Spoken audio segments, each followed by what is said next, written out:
In my heart, Wittenoom's still home. Somehow or other it's in our soul and our spirits. In the heart of Western Australia's north lies a special but lethal place, the ghost town of Wittenoom.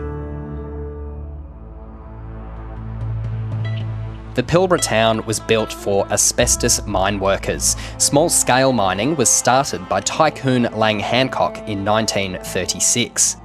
We have a power plant, there's a school, hospital, town, communication facilities, aerodrome, water supply, all of those things. CSR took over in 1943 and developed large-scale mining operations. The deadly mineral gave thousands of workers and residents rare and often fatal diseases such as mesothelioma. I think even a lot of the miners at the time weren't aware how dangerous it was. We had absolutely no idea that there was any danger. This is 5th Avenue, and that's my house right there. Former Wittenoom school teacher Helen Osborne has watched the fatal effects of asbestos take hold since she left the town in 1985. 5 children who've been at the school or that I taught have died, all of them probably 50 and under. I was with one of the girls that I taught in Year 1, and she died here at the hospital about 2 years ago, and I was with her the day before she died. Despite the pain experienced at Wittenoom, the people who lived there also remember it as a thriving and happy town. Loved the place. We were very free to do what we wanted. We were very physically active. Our boys had a wonderful childhood there. We've still got friends that we've made over the years. While the asbestos mines closed down in 1966, it was more than a decade later that the people of Wittenoom were officially told it was not safe for them to stay. We were called to a town meeting. We were told that the government had decided that they were going to close the town within 12 months and we would all have to leave. While most people moved out over the years, Wittenoom's last remaining resident only left in September.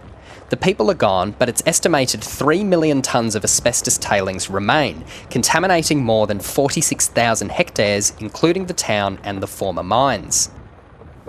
Right back from when they first made the announcement that they were going to close the town, we did try to push to say, if it's so dangerous, clean it up. The contaminated zone is also the traditional land of the Bunjima people, who were worried mining could start again. No, not at all. I don't want that at all. Just south of the deserted town, sections of Karajini National Park have been reserved for future iron ore mining since 1972, under an agreement between the WA government and Lang Hancock's prospecting company, now owned by his daughter, Gina Reinhardt. That'll be detrimental to the country, very close to the park, and Wittenoom Gorge itself is just over the ridge over here. And, we always talk about asbestos. To us, they're all connected. Hancock Prospecting declined an interview, but in a statement said it has no intention of mining the reserves in Karajini and that it would relinquish the reserves located in the national park as long as they're not available for development by other miners. The agreement also reserves an area in the contaminated zone called Drillers Ridge. Hancock says mining is not currently planned for Drillers Ridge. Mr. Parker wants to see it ruled out for good. What I want to see, and my people want to see as well, is that the state government agreement that's been sitting there, destroyed, deleted altogether, and a fresh start. Traditional owners also want the mountains of asbestos tailings removed from their land. 730 approached CSR for comment, but the company declined. It's been sitting there for over 60 years, no rehab done to it. We'd like to see our country rehab and be safe for us to get back in again. For years, the WA government has described Wittenoom as the biggest contaminated place in the Southern Hemisphere. It argues the sheer scale of the task means a total cleanup is unlikely.